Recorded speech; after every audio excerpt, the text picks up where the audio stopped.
Welcome to the Jack Kornfield Heart Wisdom Hour.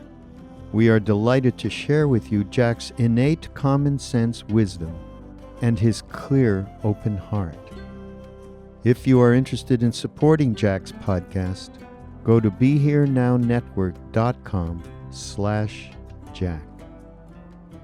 It's a very tender time in the retreat at this point. There's a sense of opening that we experience with you as we meet with you and in the hall here. An opening to the 10,000 joys and the 10,000 sorrows. And as it said, not just to the question of the future of humanity, but the presence of eternity.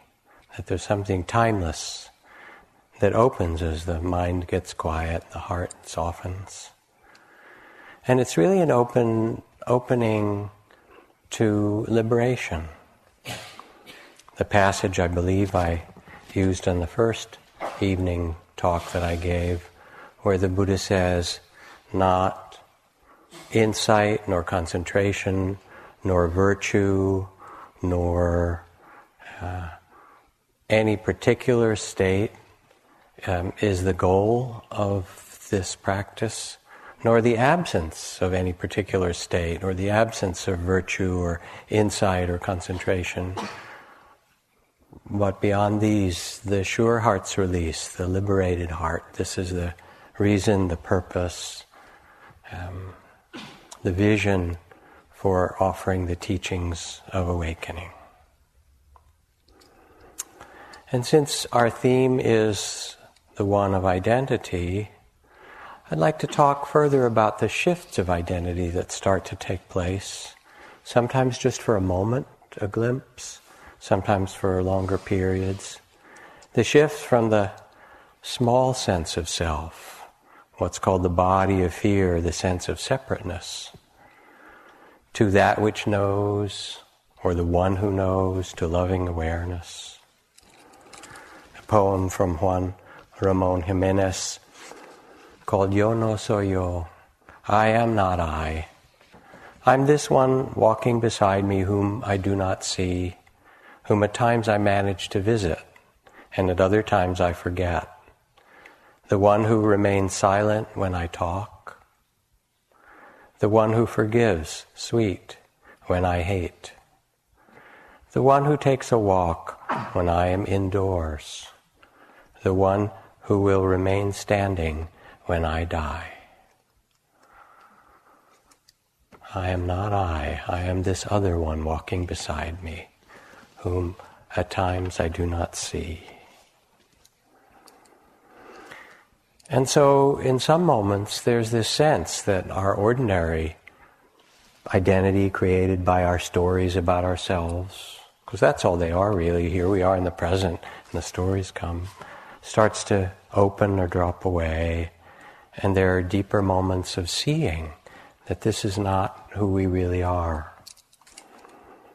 But in this seeing also, there can arise fears. Even the fear of getting peaceful, or the fear of letting go of this identity. The cartoon I have in the New Yorker shows these two generals striding down the halls of the Pentagon with all their medals and so forth, and one says to the other, it really shook me, I can tell you, I dreamed the meek inherited the earth. You know? And so we're comfortable in our identities, and other things are unfamiliar to us. And part of what happens as you get quieter is you come to see your small identity, the personality, more clearly. Oi, an old Yiddish word, right? And you try to fix it in all these different ways. One teacher here, James Barris, talks about the years of his early practice where one of the inner mental notes he would make as he was walking and sitting was, looking good, because he wanted at least, if he couldn't do it inwardly, he wanted at least to look good for his teachers or for other people. You know that place, don't you? Or how many of us have spent hours rehearsing for our interviews, what we're going to say and how we're going to look, and, will I look like I'm doing okay? Will I look like a decent human being? Do I really have to tell all this stuff? Meanwhile, we're in there at least once in a while thinking, am I doing okay? Was I really there for him? Did I give a wise, deep answer? Maybe I really messed this one up. So we're just being human, And the mind has no pride to it at all. The small self thinks this way, and as you get quiet, you see it. It's like your pet, right?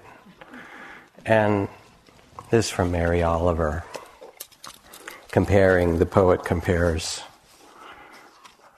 what does she say? The poet compares the mind to the ocean. The sea can do craziness. It can do smooth. It can lie down like silk breathing or toss havoc shoreward. It can give gifts or withhold all. It can rise, ebb, froth like an incoming frenzy of fountains, or it can sweet talk entirely, as I can too, and so no doubt can you and you.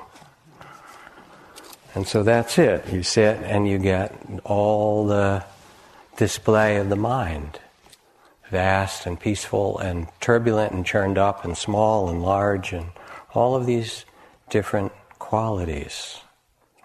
And in the midst of what's familiar, your personality and gestures and so forth, there is also the opening of the shift of identity and opening of the gates of awakening.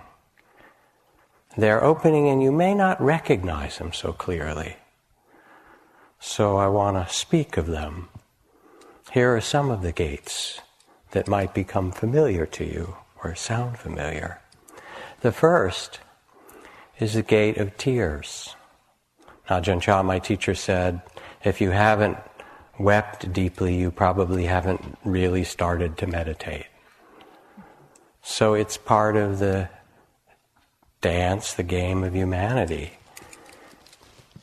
And it doesn't mean you're doing something wrong. Indian saint who wrote, go ahead, light your candles, burn your incense, ring your bells, call out to the gods, but watch out, because the gods will come. And they'll put you on their anvil and fire up the forge and beat you until they turn brass into pure gold. So the gateway of tears is really an opening to the truth of dukkha, to the First Noble Truth, which was part of the Buddha's vision of understanding, of awakening. This is part of the world that woven into incarnation is joy and sorrow, is loss, lamentation, grief, old age, sickness, death. Woven into incarnation is pleasure and pain, light and dark, beginning and ending, birth and death. And this is what incarnation is made of. And anybody who thinks that suffering and pain is something to find your way around or get rid of or something like that, you are incarnated in the wrong place. It's just not how it is here in the human realm. So you start to open and you see it, and you see the magnitude of it. It's called the ocean of tears sometimes. And sometimes it manifests as insecurity. You get very quiet and there are phases in meditation where things start to dissolve. You don't know what's solid anymore. And the rivers that Pascal spoke of that make us up, rivers of thoughts and perceptions and feelings and sensations, become like fine grains of sand. You move your arm and it feels like there's all these little sand grains. It was here and then it's there, but it's not quite the same arm. And then the little ants of thoughts come out of the anthole and do their little dance and disappear into nothingness. And wherever you turn yourself, there's this sense of tentativeness and things dissolving. That moment was here and now it's gone and now there's a new moment. And you feel like you have no skin. And somebody coughs over there and it like pierces your body because you're so open and still. Or you feel shaky, like I knew who I was, and it can be literally feeling shaky. Or things seem repetitious. Dukkha is repetition, samsara, over and over, and it becomes not just repetitious, but miserable, unstable, insecure, repetitive, without exit. You notice that? That's a state of consciousness. This is called seeing dukkha. Or you get frightened. And there are what are called the fear stages in any good shamanic journey or any deep discovery, because fear is the membrane between what you know, who you think you are, and something new and bigger. And so fear is always going to arise as you move from what you know to something more vast. Frightening, fearful. And I remember sitting on long retreat, a year and a half in silence. And when these dimensions started to open up and things became frightening and fearful and I didn't know who I was and things seemed unstable, insecure, then all the images of death started to come. They don't always come, but they can. And I saw as if I had died as a soldier and as a woman in childbirth and a farmer gored by an ox and, lifetime after lifetime, images of all the ways that we die as human beings, one after another. And then I also saw the wars and the injustice and the racism and the mistreatment that humans do and slavery, and all that displayed itself. And I was just sitting there going, oh, samsara, not asking for it, but at certain stages this opens. Or sometimes it's just your own body, and you feel it aging and creaking and losing its fur and sagging and getting fillings in the teeth and hearing not quite as good and hips aching, and you know what I'm talking about. And you go, oh, it's impermanent, isn't it? So these are kind of the universals that start to open when you get quiet in the gate of tears. Sometimes it also becomes very personal, that seeing the universal nature of loss, insecurity, injustice, sickness, and so forth resonates with the trauma and the suffering that you've experienced in this very life, in your childhood, in your family, in your past history. The abandonment you experienced, the sorrows that you carry so deeply. And here you're seeing the universalness of dukkha, but it's like this letter that a woman wrote, where she said, my mother always assured me that unspeakable punishments were bound to befall a child who behaved as badly as I did. If I were you, she'd say, I'd be afraid to go to sleep at night for fear that God would strike you dead. She'd speak these words softly, regretfully, as though saddened by her errant daughter's fate. But I thought myself both unloved and unlovable. She goes on, it's just terrible. She said, the devastating words of my mother for so many years. How could anyone love someone like you? She said, but then I remembered one day when I was older, a ritual I made for myself. Whenever I had trouble sleeping, from a young girl all the way up to my teens, I would slip out from under my covers and steal into the kitchen to take a piece of bread or a bit of cheese, which I would carry back to bed with me, and there I'd pretend my hands belonged to someone else, a comforting, reassuring being, without a name, an angel perhaps, and the right hand would feed me little bites of cheese or bread, and the left hand stroke my cheeks and hair. My eyes closed, I would whisper softly to myself, there, go to sleep. You're safe now. Everything will be all right. I love you. And so when this very deep opening to tears comes, and we feel like we can't go on, the roll up the mat stage, the despair, the restlessness, all of that comes, it sometimes touches this very early place of dukkha as well. And yet, you can hear in that not only is there the suffering, but there's this phenomenal intelligence of the heart that knows to go and take that little bit of bread and crawl under the covers and touch herself like an angel, a blessing, like a mother should, and say, there, go to sleep and feed herself. And you have both in you. But sometimes it's not the tears of our personal sorrow. It is what's called the tears of the way. And since we're coming up on the last day of this retreat ends on Easter. And one Catholic contemplative meditator who I respected a lot and talked to about her practice said, I remember when I was younger and meditating and trying to understand what it meant to live in this world in a sacred way.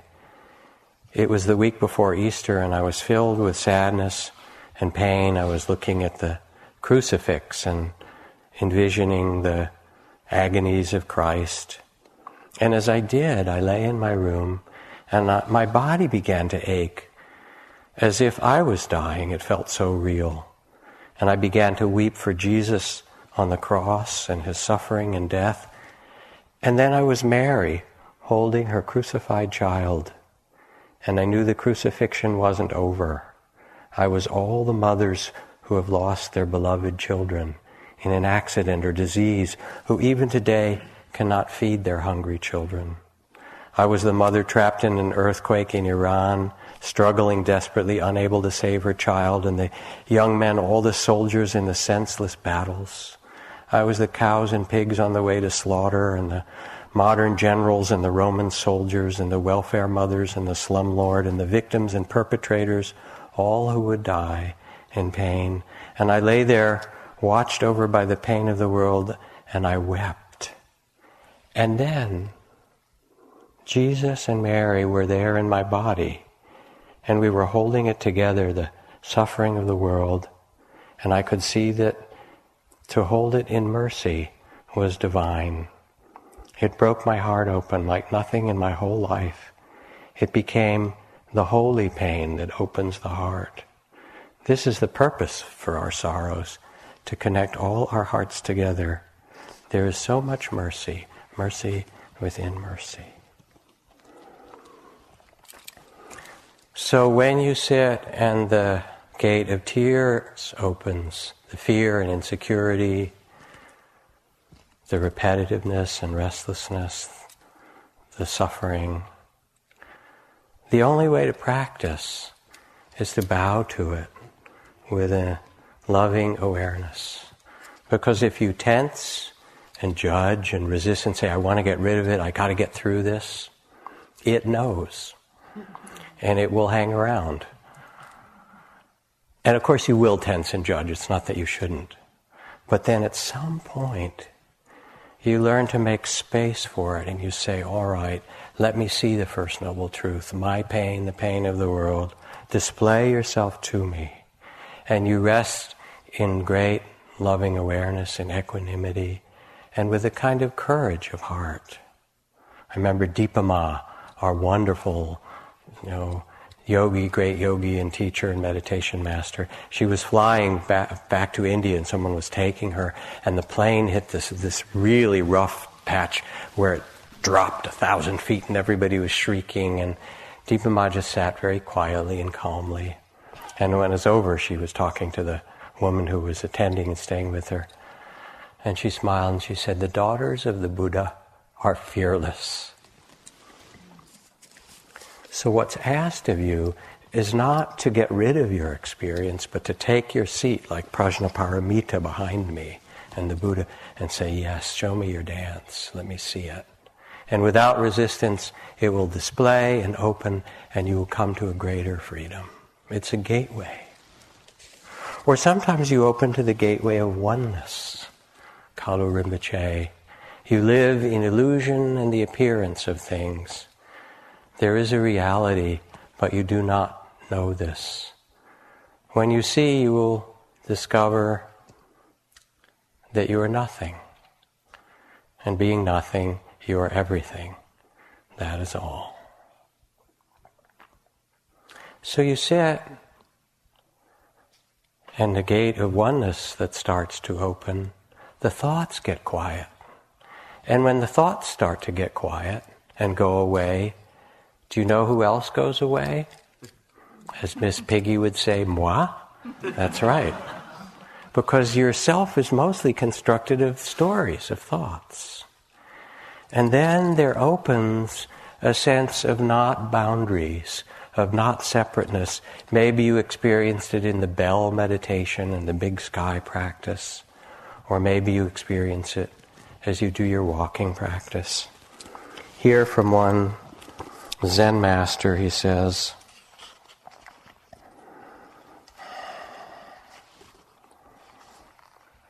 one day, I let go of all notions of myself. I gave up all wanting and all struggle. I discarded the words that I think with and stayed in silence. It felt a little queer, as if I was being carried into something new, touched by some unknown, and then, I lost the boundary of my physical body. I had skin, of course, but I felt that I was standing in the center of the cosmos. I spoke, but my words had lost their meaning. I saw people coming toward me, but all were the same person. All were myself. I'd never known this world. I'd believed that I was created, but now I had to change all my opinions. I had never been created. I was the cosmos, and no individual ever existed. So that's pretty cool, right? Say, oh, I want one of those.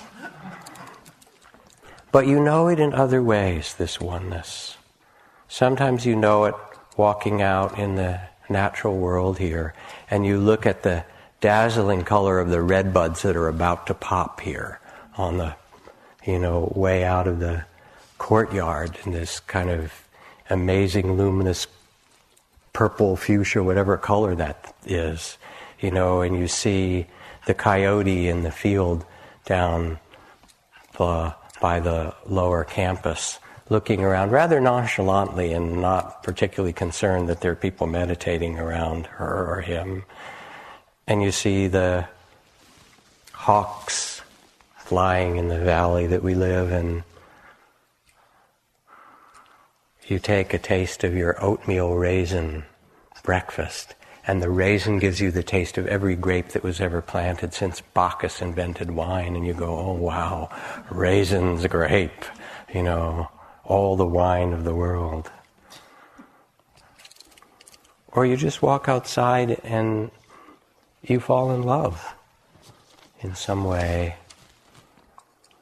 and you remember that you belong. Chief Seattle, if all the beasts were gone, men would surely die of great loneliness of spirit. For what happens to the beasts happens to man. And you feel your oneness in communion with the world that you are a part of, even for moments. And the leaves on the trees become like pages in the sacred books. And there's something eternal that shines as if before time. And you've tasted this, you do know.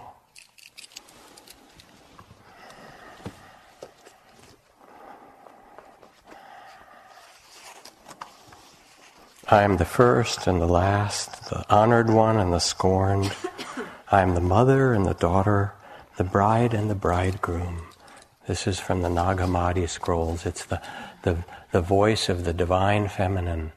I'm the incomprehensible silence and the voice whose sound is everywhere. For I am modesty and boldness. I am knowledge and ignorance. Give heed to me, for I am the one they call the truth. I am unlearned and yet know all. I am the joining and dissolving. I am what lasts and what goes. Hear me in softness. I am she who cries out and she who answers. I am what is inside of you and what is outside of you, for I am the one who alone exists and there is no one to judge me. Awake, and there you will find me, always here, new. Live in eternity.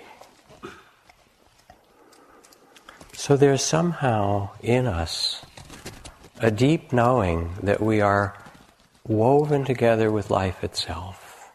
And as we get quiet and open, the gate of oneness displays itself.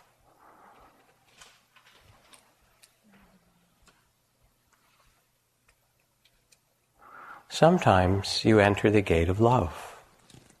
Metta, compassion, the Brahma-viharas, joy. 25 kinds of rapture. You know the Buddha was a list maker. 20 kinds of inner light, and then the rapture of tingling and thrilling rapture, and cold rapture, and warm rapture, and rapture like insects crawling on your skin, and rapture like dissolving into luminosity, and rapture that's actually a little painful, and then rapture that's ecstatic. Love, rapture, joy, devotion, forgiveness, gratitude. These are all the opening of the gateway of love. So much forgiveness, mercy, so much gratitude. And the fragrance of love parts the curtains. It moistens the lips. It gives lift to the spirit. And again, you know this. You know what it's like when your heart opens. Everybody has here. You had your moments. Thomas Merton, the Christian mystic, so beloved and so articulate, he had this experience when he left the monastery and went to walk downtown in Louisville, Kentucky. And it's such a famous experience that they've actually named the square after him and kind of put the description of it on the square at 4th Street. Here I was in Louisville at the corner of 4th and Walnut, in the center of the shopping district. I was suddenly overwhelmed with the realization that I loved all these people, that they were mine and I was theirs, and that we could not be alien to one another even if we were total strangers. It was like waking up from a dream of separateness, of self-isolation, of monastic holiness. The sense of liberation from the illusion of difference was such a relief and joy, I began to laugh out loud. I have the immense joy of being a member of a race in which the divine spark became incarnate. And there's no way of telling people that they're all walking around shining like the sun. And so you do your metta practice, and in certain moments, maybe, the heart softens. And as it opens, you become like a lighthouse, and you can direct your metta to that person over there in the room, and to the turkeys out the door, and to people that you love, and then you can beam it out further around the planet to places that you're concerned about and across the galaxy. It's amazing what it can do. And it turns out, when the heart opens in that way, that there's nothing but love. It's really what everything's made of. You'll see. I read this because Pakistan has become one of the new enemies du jour, was the communists or the immigrants or whoever it happens to be. As the bus slowed down to the crowded bus stop, and the buses in India and Pakistan have a bus driver, and then they have a conductor on the back who lets people on and takes the tickets. Mahmood, the Pakistani bus conductor in the back, leaned out from the boarding platform and called out, 6 only, room for 6 only, as the bus stopped. He counted on 6 passengers, rang his bell so the driver could hear it, and then as the bus moved off, called out to those who left behind with his arms spread wide, "So sorry, plenty of room in my heart, but the bus is full."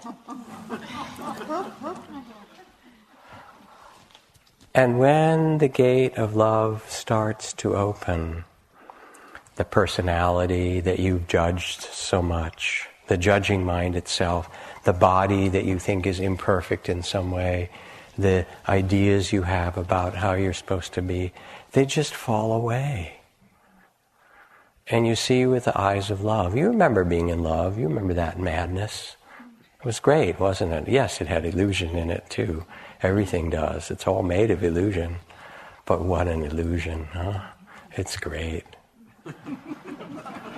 And it frees you. It frees you from the sense of separateness and self. And it's a gateway to a shift of identity to remember and know. Or maybe you open through the gate of emptiness.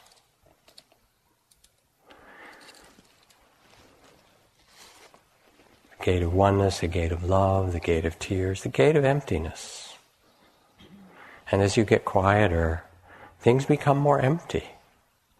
The mind becomes empty, somewhat of thoughts. Things feel more selfless. You walk out there, taking your steps, and you say, who took that step? Who thought that thought? Nobody took that step. Wow, that's completely selfless. It's kind of mechanical. There's a sound, and there's a thought, and there's a turning of the head. There's an intention that arises. Intending to reach, then the arm reaches. Nobody does it. It's completely selfless.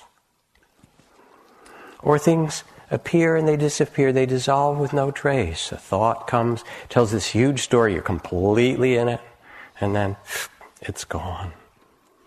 There I was at Ajahn Chah's monastery. I had worked in the Peace Corps on these rural health medical teams, and I partly worked with a leprosy project for a while. And I was meditating in my little hut in the forest, trying to quiet myself. My mind was pretty crazy, and just come here. It was in the first months of practice as a monk. And as I got quieter, and your body starts to open and boundaries go and things happen, tingling and all this stuff, I started to notice that I couldn't feel my fingers so clearly. They felt a little bit numb.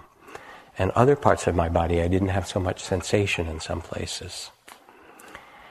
And then my mind kicked in, and it said, starting 2 years ago, you were working with all these people with leprosy, and the first symptom of it is this tingling and numbness. And then it went to town, I tell you. There I was, with no fingers and no nose and begging on the streets. And how am I going to tell my mother that now I'm a leper, living in the streets of, some city in Asia, and what am I going to do? And finally I got up the nerve a few days later. I was just crazed. And I went and I talked to this senior monk who had a hut near me, and I said, did you ever have the experience when you're sitting of your hands feeling a little numb or your body? He said, oh yeah, that happens all the time. That's just one of the different many body things that happen, your things dissolve. And I described it more. He said, oh yeah, that happens all the time. And there I was, I lived in incarnation as a leper, right? And then it was gone like that. And you do that, I know you do, So you sit and you see all these identities appear and disappear, and they dissolve without leaving a trace. And things start to have a more dream-like quality to them, this mystery. Mind creates both samsara and nirvana, says Khyentse Rinpoche, yet there's nothing much to it. It's just made of thoughts. Once you recognize that thoughts are empty, the mind will no longer have a power to deceive you. And things become transparent and spacious. And then sticky things come. I sit, and as I said, I'm in the process of finishing a divorce after 30 years of marriage. And the stories come and they tell themselves. If I had, or she had, or if only, or why, and all that. And they are like the tar baby sometimes. They really want to be thought. Maybe I could work it out differently or something. And there's a lot of emotion with them too. And then there'll be a moment where I see, tar baby, I know you. Thought. And the minute, it's almost like they're ghosts, goblins, demons, whatever on the screen trying to scare me, And then I say, oh yeah, I know you. And then they just disappear. They come back a little while later and say, hey, remember me? Let's try this again. Let's see if I can catch you. Right? But things start to become more and more empty. And there are all kinds of ways you experience it. I saw holiness and became empty, says Rumi.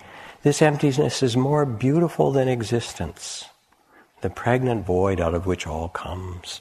It obliterates existence, and yet when it comes, existence thrives and creates more existence.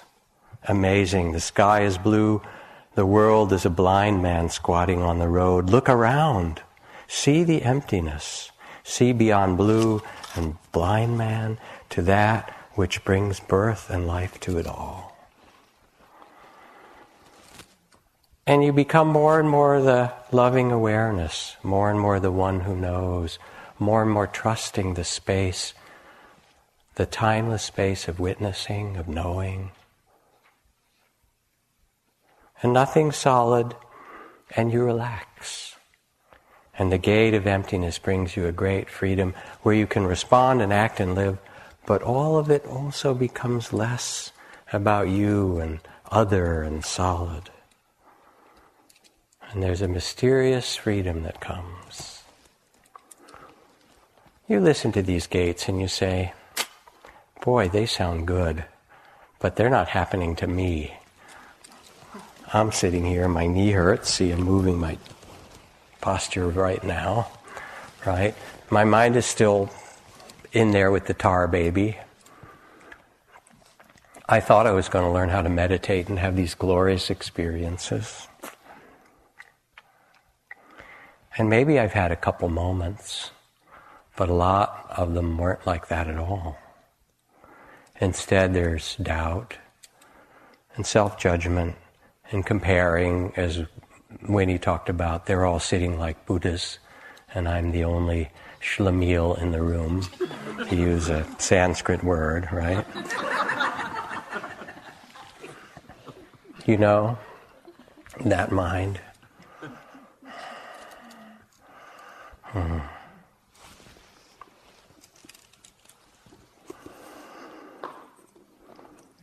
Here I am, a teacher for hundreds and hundreds of students, some who've experienced powerful meditative openings, visions, bliss, emptiness.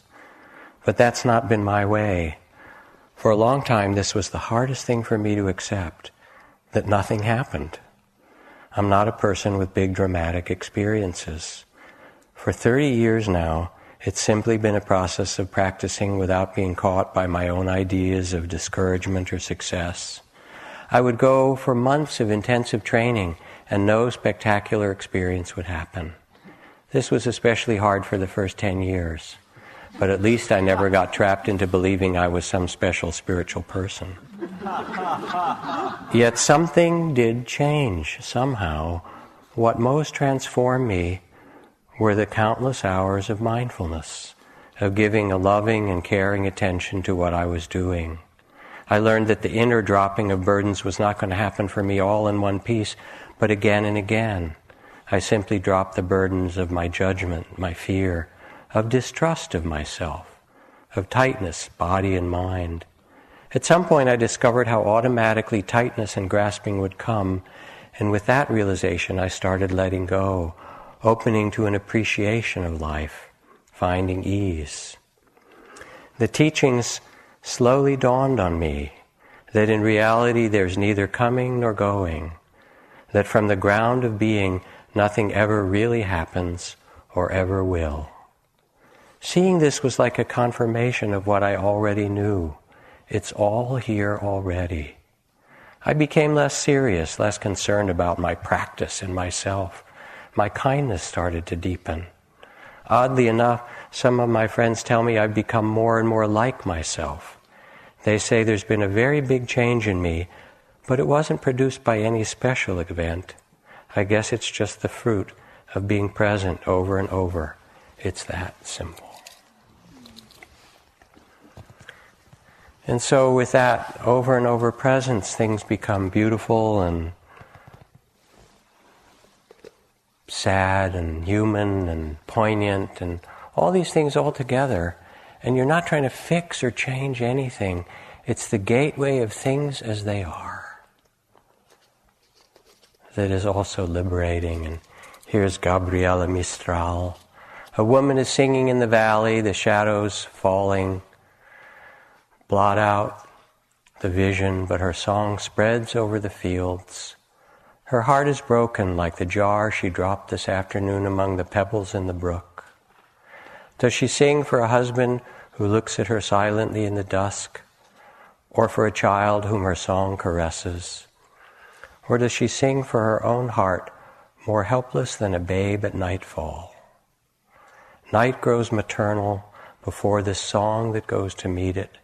The stars, with a sweetness that is human, are beginning to come out and understand the humans of this world. And in this ordinariness, you just see this is what life is, what it offers you, what you are made of. And the heart softens and the mind quiets and you say, yes, this is freedom. Now this shift of identity is a cessation of the old way of being. And the Buddha talked about cessation, and people would come to him and say, what do you mean by cessation? Does the world end? What is this cessation? And he said, there's only one cessation that the Buddhas teach, and that's the cessation of grasping or greed, the cessation of hatred and aversion, the cessation of ignorance. When these reactions to the world drop away, when this cessation happens, then the heart is liberated. And Buddhadasa, who I mentioned in our question period, wonderful teacher, he said nirvana is the coolness of letting go, the delight of experience when there is neither grasping nor resistance. Anyone can see that if grasping and aversion were with us all day and night without ceasing, whoever could stand it? Under that conditions, living beings would either die or become insane. Instead, we survive because there are natural periods of coolness, of letting go, of wholeness, of ease, even in sleep. In fact, they nourish us so much more than the fires of grasping and fear. These are what sustain us. We have periods of rest, making us refreshed, alive and well. Why don't we feel thankful for this everyday nirvana? You hear this and say, yeah, but what about the big nirvana? I read about that. I want that kind. I don't want the everyday kind. I paid my money. I've been sitting a long time. I want the big one, right? But it turns out that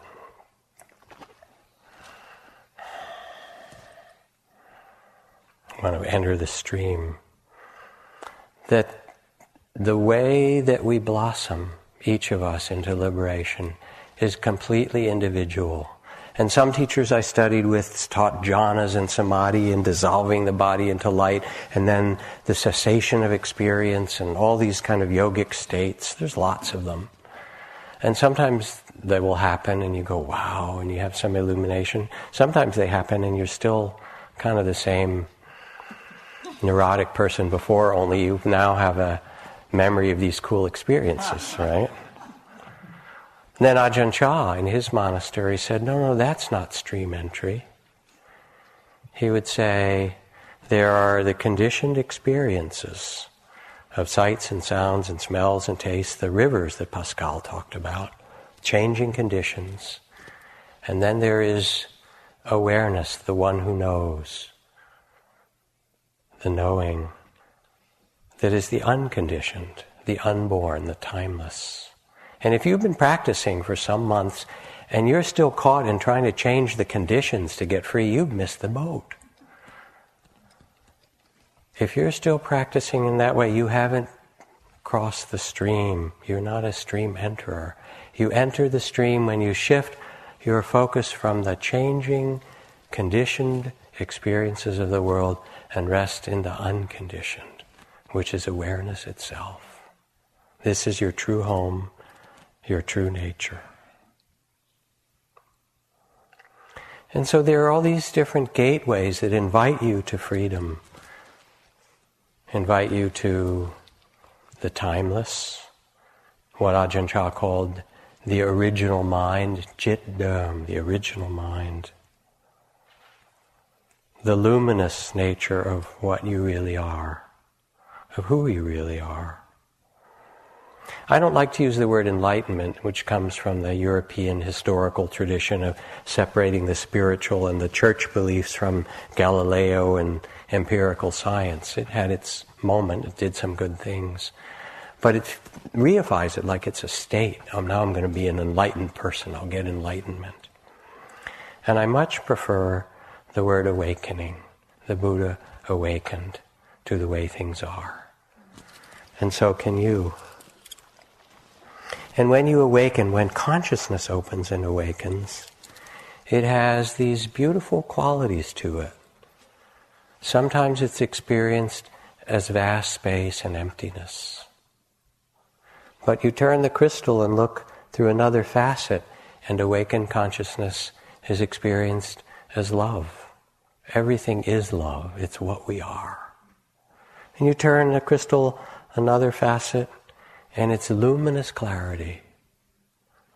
And you turn it again, and it's vast silence.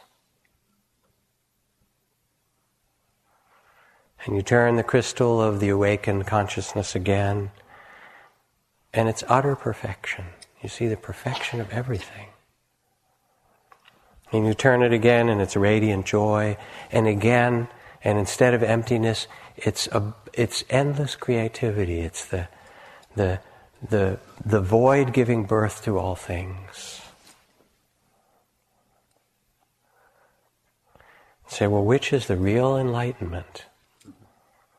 To awaken is to see that consciousness itself is luminous and free and has these shining dimensions, and that they belong to you, that they are yours. As Zen Master Hakuin says, all beings by nature are Buddha, as ice by nature is water. Apart from water, there's no ice. Apart from beings, no Buddha. How sad people ignore what is here and search for the truth elsewhere, like someone in the midst of water crying out in thirst, like a child from a wealthy home wandering among the poor. These dimensions of awakening are your birthright.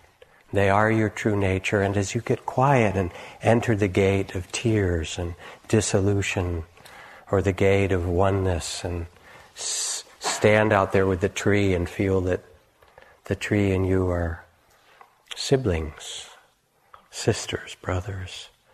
Enter the gate of the mystery of emptiness, the dream-like nature. Where did that retreat go?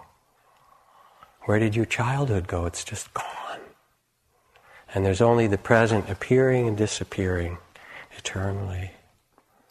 You enter the gateway by not trying to make or struggle to become free.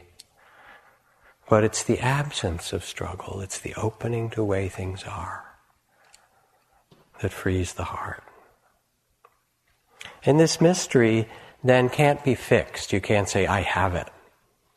Because the freedom is the freedom of non-grasping, non-clinging, non-abiding.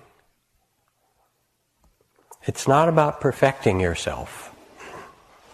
You tried that for a long time. See how far it got you. Yitzhak Perlman, one of the greatest violinists in the world, was doing a concert in New York at Lincoln Center or the New York Symphony. And he has braces on his legs because he had polio when he was 4 years old. And so he can't walk really well, and he walks with these braces, and he takes his braces off and pulls out his Stradivarius and makes this extraordinary music.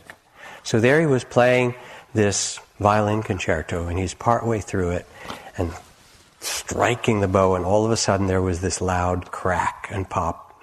A string broke, and everyone in the hall could hear it. The orchestra stopped. And he sat there quietly for a moment, closed his eyes, paused. What will he do? Everyone was thinking. Will he limp off stage and get another violin? Will somebody come and restring his Stradivarius? What's going to happen? After he paused for a few moments, he signaled for the conductor to begin again, and he re-entered the concerto playing with passion and power and purity. And those who really knew, who were close, could watch him modulate and change and reconfigure the piece so that he could play it on 3 strings. When he finished, there was a silence in the hall, and then an outburst of applause. People rose and cheered. He smiled, wiped the sweat from his brow, raised his bow to get things quiet. And then he spoke not boastfully, but in a pensive, reverent tone. He said, sometimes it is the artist's task to find out how much music you can still make with what you have left. So your practice is to take the life you've been given, the very life you've been given, which is a magnificent thing, and make music from it. Emptiness, joy, the ocean of tears. Not to make yourself perfect, but to devote yourself to the reality of the present with the wise effort that Winnie talked about, with this shift of identity to see that you're not just that small sense of self. And to trust, as you do this, that the practice will have its way with you, and that your heart and body and mind, that the psyche, that the world knows how to open when you attend to it beautifully with loving awareness. It's so mysterious that we were born, that we have these bodies in this life, and that we can awaken. And it's completely trustworthy. You just have to stay dedicated and present. So I went with one more little story. Some of you perhaps, the greatest of the Sioux, Ogallala Sioux medicine men was a man named Black Elk, at least of the last century or two. Wonderful book called Black Elk Speaks. And the man, John Neihart, who learned to speak Lakota and stayed with Black Elk and wrote down his story in these ways for many years and really came to treasure and love him. At the end of Black Elk's life, he called John Neihart and explained that when death approaches, that a Lakota could climb Harney Peak, which is the mountain in the center of the Black Hills where Black Elk had his great vision of the wholeness of the world, could climb up this mountain, the holy mountain, and see if the Great Spirit approved of his life. And rain would fall on those who had the Great Spirit's approval. And this is pretty dry, wild country.